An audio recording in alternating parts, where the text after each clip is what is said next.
ನಮಸ್ಕಾರ ವೀಕ್ಷಕರೇ. ನಮಸ್ಕಾರ ಸರ್, ಈಗ ಜನ್ಮ ನಕ್ಷತ್ರ ಅಂತ ನಾವು ಕೇಳ್ತೀವಿ. ಪ್ರತಿಯೊಬ್ಬರಿಗೂ ಕೂಡ ಅವ್ರು ಹುಟ್ಟಿದಾಗ ಅವರು ನಕ್ಷತ್ರ, ಯಾವ ನಕ್ಷತ್ರ ನಿಮ್ಮದು, ಇವೆಲ್ಲ ಕೇಳ್ತಾರೆ.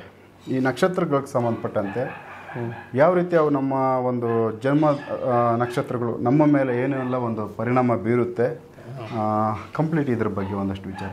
ಖಂಡಿತ. ಗುರು ಬ್ರಹ್ಮ ಗುರು ವಿಷ್ಣು ಗುರುದೇವೋ ಮಹೇಶ್ವರ ಗುರು ಸಾಕ್ಷಾತ್ ಪರಬ್ರಹ್ಮ ತಸ್ಮೈ ಶ್ರೀ ಗುರುವೇ ನಮಃ. ವಿಶೇಷವಾಗಿ ಅರವಿಂದ್ ಸರ್, ಇವಾಗ ನಕ್ಷತ್ರ ಪ್ರತಿಯೊಬ್ಬ ಮನುಷ್ಯನೂ ಹುಟ್ಟಬೇಕಾದ್ರೆ ಅವನು ಒಂದು ನಕ್ಷತ್ರದಲ್ಲೇ ಹುಟ್ಟೋದು. ಹೌದು.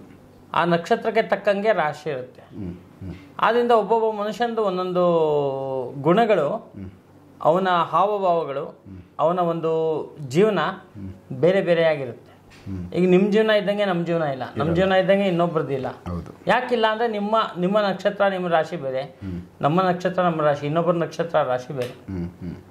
ನಾವು ನೋಡಿ, ಜ್ಯೋತಿಷ್ಯ, ಪ್ರಶ್ನಾಶಾಸ್ತ್ರ, ತಾಂಬೂಲ, ಟ್ಯಾರೆಟ್ ಕಾರ್ಡು, ಮತ್ತು ವಿಶೇಷವಾಗಿ ನಾಡಿ. ಅದರಲ್ಲಿ ಈ ನಾಡಿ ಅಂತಕ್ಕಂಥ ಒಂದು ಸಬ್ಜೆಕ್ಟ್ ಬಂದಾಗ ಬಹಳಷ್ಟು ನಾಡಿಗಳಿದೆ. ನಮ್ಮ ತಮ್ಮ ಇಂಪ್ರೆಷನ್ ತಗೊಂಡು ಅದರಲ್ಲಿ ಜಾತಕ ಬರೆಯುವಂತಹ, ನಕ್ಷತ್ರ ಹೇಳುವಂಥ ಒಂದು ನಾಡಿ ಇದೆ. ಮತ್ತು ಅವರ ಒಂದು ನಕ್ಷತ್ರ ರಾಶಿಗಳನ್ನ ಇಟ್ಕೊಂಡು ಫಲ ಹೇಳುವಂಥ ಒಂದು ನಾಡಿ ಇದೆ. ಆದ್ದರಿಂದ ಚಂದ್ರಕಲಾ ನಾಡಿ, ಮತ್ತು ತುಂಬ ಥರ ಭುಜಂಗರ್ ನಾಡಿ, ತುಂಬ ಥರ ನಾಡಿಗಳಿದೆ. ನಮಗೆ ಹೇಳಿಕೊಟ್ಟಿರೋಂಥ ಗುರುಗಳು ಬಹಳ ಅದ್ಭುತವಾಗಿರ್ತಕ್ಕಂಥ ಸಿದ್ಧಿ ಸಾಧಕರು. ಓಕೆ. ಅವ್ರು ಹೇಳಿಕೊಟ್ಟಿರ್ತಕ್ಕಂಥ ಈ ನಾಡಿ ಅಂದರೆ ಏನು ಅಂದರೆ ಒಂದು ಕೂದಲು ಅಂತ ಅರ್ಥ. ರಕ್ತದ ಕಣದ ಒಳಗಡೆ ಇರ್ತಕ್ಕಂಥ ಒಂದು ಜೀವ ಅಂದರೆ ಲೆಕ್ಕ ಹಾಕೊಳ್ಳಿ, ಎಷ್ಟು ಸೆನ್ಸಿಟಿವ್ ಆಗಿರುತ್ತೆ, ಅಷ್ಟು ಅದ್ಭುತವಾಗಿರ್ತಕ್ಕಂಥದ್ದು ಒಂದು. ಈ ನಕ್ಷತ್ರಗಳು, ಒಂದೊಂದು ನಕ್ಷತ್ರಗಳು ಒಬ್ಬೊಬ್ಬ ಮನುಷ್ಯನಿಗೆ ಪಾದದ ಮೇಲೆ ಇರುತ್ತೆ. 1, 2, 3, 4. ಸೊ ಈ 4 ಪಾದಗಳ ಮೇಲೆ ಮನುಷ್ಯನ ನಕ್ಷತ್ರ ನಿಂತಿದೆ. ಈಗ ಯಾರೋ ಒಬ್ಬರನ್ನ ಏನಪ್ಪ ನಿಮ್ಮ ನಕ್ಷತ್ರ ಅಂತ, ಅಶ್ವಿನಿ ನಕ್ಷತ್ರ ಎಷ್ಟನೇ ಪಾದ? 3ನೇ ಪಾದ. ಹೌದು. 3ನೇ ಪಾದ ಅಂದರೆ ಮೇಷರಾಶಿ. ನಿಂದೆಷ್ಟು? 4ನೇ ಪಾದ ಮೇಷರಾಶಿ. ಭರಣಿ ನಕ್ಷತ್ರಕ್ಕೆ ಹೋಗ್ತಾರೆ. ಕೃತಿಕಾ ನಕ್ಷತ್ರ. 9 ಪಾದಗಳು ಒಂದು ರಾಶಿಗೆ ಕೊಟ್ಟಿದ್ದಾರೆ. ಅಶ್ವಿನಿ, ಭರಣಿ, ಕೃತಿಕಾ ನಕ್ಷತ್ರ 9 ಪಾದಗಳು ಒಂದು ರಾಶಿಗೆ ಕೊಟ್ಟಿದ್ದಾರೆ. ಈ ಥರ ಇರಬೇಕಾದ್ರೆ ಈ ನಕ್ಷತ್ರಗಳು ಏನಿದೆ, ಆ ನಕ್ಷತ್ರಗಳಿಗೆ ಒಬ್ಬೊಬ್ಬರು ಅಧಿಪತಿಗಳು ಅಂತ ಇರ್ತಾರೆ. ಆ ಅಧಿಪತಿಗಳಿಗೆ ಒಬ್ಬರು ಬಾಸ್ ಇರ್ತಾರೆ. ಇವರೆಲ್ಲ ಬಾಸ್ಗಳು. ಒಂದು ದೊಡ್ಡ ಕಂಪ್ನಿಯಲ್ಲಿ ಮೇನ್ ಒಬ್ಬರು, ಆ ಒಂದು ಹೆಂಗೆ ಒಂದು ಫಿಲಮ್ ಹೇಳ್ಬೇಕಂದ್ರೆ ಪ್ರೊಡ್ಯೂಸರ್ ಒಬ್ಬರು, ಡೈರೆಕ್ಟ್ರು, ಅಸಿಸ್ಟೆಂಟ್ ಡೈರೆಕ್ಟ್ರು, ಈ ಥರ ಒಂದು ಟೀಮ್ ಅದು. ಆ ಟೀಮಲ್ಲಿ ಮೇನ್ ಹೆಡ್ ಇರೋದೇ ಒಂದು ದೇವಿ. 27 ನಕ್ಷತ್ರಗಳ ದೇವಿಯರು. ಆ 27 ನಕ್ಷತ್ರಗಳ ದೇವಿಯರು ಇದಾರಲ್ಲ, ಆ 27 ನಕ್ಷತ್ರಗಳ ದೇವಿಯರನ್ನ, ಅಂದರೆ ಒಂದು ನಕ್ಷತ್ರಕ್ಕೆ ಒಂದೊಂದು ದೇವಿಯರು, ಆ 27 ನಕ್ಷತ್ರಗಳ ದೇವಿಯರನ್ನ ನಮ್ಮ ಒಂದು ಸಿದ್ಧಿ ಮುಖಾಂತರ ಹೇಳ್ಕೊಂಡು ಅದನ್ನು ನಾಡಿಗೆ ಅನ್ವಯ ಮಾಡಿ ನಾವು ಇಟ್ಕೊಂಡ್ಬಿಟ್ರೆ ಒಂದ್ಸಲ, ಈಗ ನೀವು ಬರ್ತೀರಾ, ನಿಮ್ಮದು ಡೇಟ್ ಆಫ್ ಬರ್ತ್ ಬೇಡ, ಟೈಮ್ ಬೇಡ, ಊರು ಬೇಡ, ನಿಮ್ಮ ಹೆಸರು ಬೇಡ, ನಿಮ್ಮ ತಂದೆ ತಾಯಿ ಹೆಸರು, ಯಾರ ಹೆಸರು ಬೇಡ. ನಮಗೇನು ಅಂದರೆ ನಾವು ಒಂದು ಕುಂಡ್ಲಿ ಹಾಕ್ಕೊಡ್ತೀವಿ, ಒಂದು ಬಾಕ್ಸ್ ಹಾಕ್ಕೊಡ್ತೀವಿ, 12 ಮನೆ ಇರ್ತಕ್ಕಂಥ ಒಂದು ಬಾಕ್ಸು ಹಾಕ್ಕೊಡ್ತೀವಿ, ಖಾಲಿ ಬಾಕ್ಸು. ಅದ್ರಲ್ಲಿ ನಾವು ಹೇಳ್ತೀವಿ ನಿಮಗೆ ಲಗ್ನ ಅಂತೀವಿ, ಎಲ್ಲೋ ಒಂದು ಕಡೆ ಲಗ್ನ ಬರ್ಕೊಡಿ. 12 ಮನೇಲಿ ಎಲ್ಲರೂ ಒಂದು ಕಡೆ ಲಗ್ನ ಬರ್ಕೊಡಿ.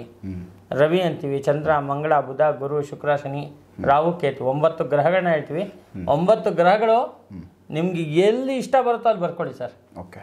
ಲಗ್ನ ಅಂತ ಹೇಳ್ತೀವಿ, ಲಗ್ನ ಎಲ್ಲಿ ಬೇಕಾದ್ರೂ ಬರ್ಕೊಡಿ.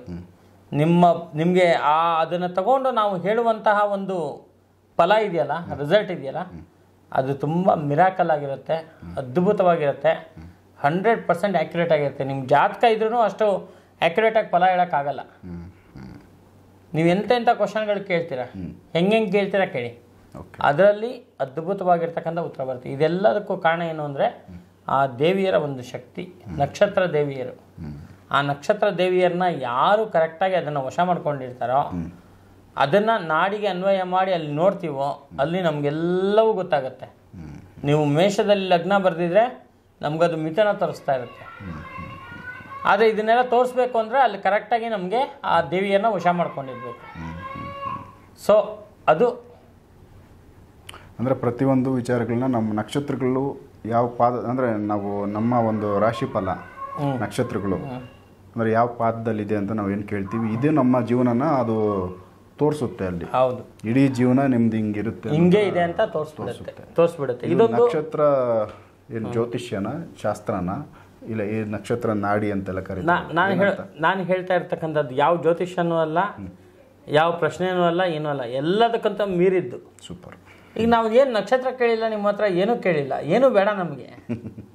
ನಾವು ಹೇಳೋವಂಥ ಲಗ್ನ ಗ್ರಹಗಳನ್ನ ತುಂಬಿಸ್ಕೊಡಿ ಸಾಕು. ಎಲ್ಲವೂ ಕೂಡ ನಾವು ಬರೆದಿರ್ತಕ್ಕಂಥ ಗ್ರಹಗಳು, ನೀವೇ ಬರೆದಿರೋ ಕೈಯಲ್ಲಿ ಬರೆದಿರ್ತಕ್ಕಂಥ ನಿಮ್ಮ ಲಗ್ನ, ನೀವು ಬರೆದಿರ್ತಕ್ಕಂಥ ಗ್ರಹಗಳು ನಮಗೆ ನಿಮ್ಮ ಕಥೆಯನ್ನು ನಮ್ಗೆ ಹೇಳುತ್ತೆ. ನಾವು ನಿಮ್ಗೆ ಹೇಳ್ತೀವಿ ಅಷ್ಟೇ. ಅದನ್ನು ನಾವು ನಿಮ್ಗೆ ಹೇಳ್ಬೇಕು ಅಂದರೆ ನಮ್ಮಲ್ಲಿ ಆ ಸಾಧನೆ, ಆ ಸಿದ್ಧಿ ಇರಬೇಕು. ಸುಮ್ಮನೆ ಯಾರೊಬ್ರು ಹೇಳ್ಕೊಟ್ಬಿಟ್ಟ ತಕ್ಷಣ ಬರ್ಕೊಟ್ಟ ತಕ್ಷಣ ಹೇಳೋಕ್ಕಾಗಲ್ಲ. ತುಂಬ ಟಫ್ ಆಗಿದೆ ಜ್ಯೋತಿಷ್ಯ.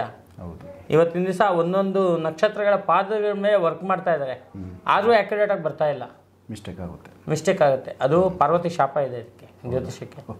ಪಂಚಭವತಿ ಪಂಚನಾಭವತಿ ಅಂತ, 5 ನಿಜ ಆಗಲಿ 5 ಸುಳ್ಳಾಗಲಿ ಅಷ್ಟೇ. ಅರ್ಧ ಸತ್ಯ. ಹಾಗಾಗಿ ಜಾತಕಗಳಿಂದ ತುಂಬ ಆ್ಯಕ್ಯುರೇಟಾಗಿ ಬರ್ತದೆ ಇಂಥ ಒಂದು ಸಬ್ಜೆಕ್ಟು. ಈಗ ಎಷ್ಟೋ ಜನ ಅವ್ರ ಜಾತಕದಲ್ಲಿಗಿಂತ ನಾವು ಹೇಳೋವಂಥ ಪಾಯಿಂಟ್ಗಳು ನೋಡಿ ತುಂಬ ಶಾಕ್ ಆಗಿಬಿಡ್ತಾರೆ. ಏನು ನಮ್ಮ ಜಾತಕದ ಜ್ಯೋತಿಷ್ಯರನ್ನು ನೋಡ್ತಾರೆ, ಜಾತಕದಲ್ಲೆಲ್ಲ ಇಂಥ ಪಾಯಿಂಟ್ ಹೇಳಿಲ್ವಲ್ಲ, ಇಂಥ ಶಾಪಗಳಿದೆ, ಇಂಥ ದೋಷಗಳಿದೆ ಹೇಳಲೇ ಇಲ್ವಲ್ಲ, ಇಷ್ಟು ಚೆನ್ನಾಗಿ ನೀವು ಹೆಂಗೆ ಹೇಳ್ತಾ ಇದ್ದೀರಾ? ಅದೆಲ್ಲ ಸಿದ್ಧಿ ಸಾಧನೆ. ಸೊ ಅದ್ಭುತವಾಗಿರ್ತಕ್ಕಂಥದ್ದು. ಸೊ ವೀಕ್ಷಕರೇ, ಅದೊಂದು ನಕ್ಷತ್ರಕ್ಕೆ ಸಂಬಂಧಪಟ್ಟಂತೆ ಆ ನಕ್ಷತ್ರಗಳು ಎಲ್ಲರ ಜೀವನಗಳಲ್ಲೂ ಅದರ ಪರಿಣಾಮ ಬೀರುತ್ತೆ, ಪ್ರಭಾವ ಬೀರುತ್ತೆ. ನಕ್ಷತ್ರಗಳು ನೋಡಿ ನಾವು ಜೀವನನೂ ಹೇಳ್ಬೋದು. ಅಶ್ವಿನಿ ನಕ್ಷತ್ರ, ಈ ಥರ ಸುಮಾರು ಹೆಸರುಗಳಿದಾವಲ್ಲ, ಅದೇ ನಕ್ಷತ್ರಗಳೇ ನಮ್ಮ ಒಂದು ಜನ್ಮದ್ದು ವಿಚಾರಗಳನ್ನ ಅವುಗಳ ಮುಖಾಂತರ ತಿಳಿಸುವಂಥದ್ದು. ಒಂದು ರೀತಿ ಹೊಸ ವಿಚಾರ, ಹೊಸದಲ್ಲ ಹಳೇದೇ, ಒಂದು ರೀತಿ ತುಂಬ ಚೆನ್ನಾಗಿದೆ. ಇದ್ರ ಬಗ್ಗೆ ಇನ್ನೂ ಹೆಚ್ಚಿನ ಮಾಹಿತಿ ಬೇಕು ಅಂದರೆ ಸಂತೋಷ್ ಭಟ್ರು ಇದ್ರ ಬಗ್ಗೆ ಇನ್ನೂ ಬ್ರೀಫಾಗಿ ಕೊಡ್ತಾರೆ ವಿಚಾರಗಳನ್ನ. ಸೊ ಇನ್ನಷ್ಟು ಬೇರೆ ಬೇರೆ ವಿಚಾರಗಳನ್ನ ಮುಂದಿನ ಎಪಿಸೋಡುಗಳಲ್ಲಿ ಅವ್ರ ಜೊತೆ ಮಾತಾಡ್ತಾ ಹೋಗ್ತೀನಿ. ಎಪಿಸೋಡುಗಳು ನೋಡ್ತಾ ಹೋಗಿ, ಅವಶ್ಯಕತೆ ಇರೋರಿಗೆ ಈ ವಿಡಿಯೋಗಳನ್ನ ಶೇರ್ ಮಾಡಿ ಅಂತ ಕೇಳ್ಕೊತೀವಿ. ನಮಸ್ಕಾರ.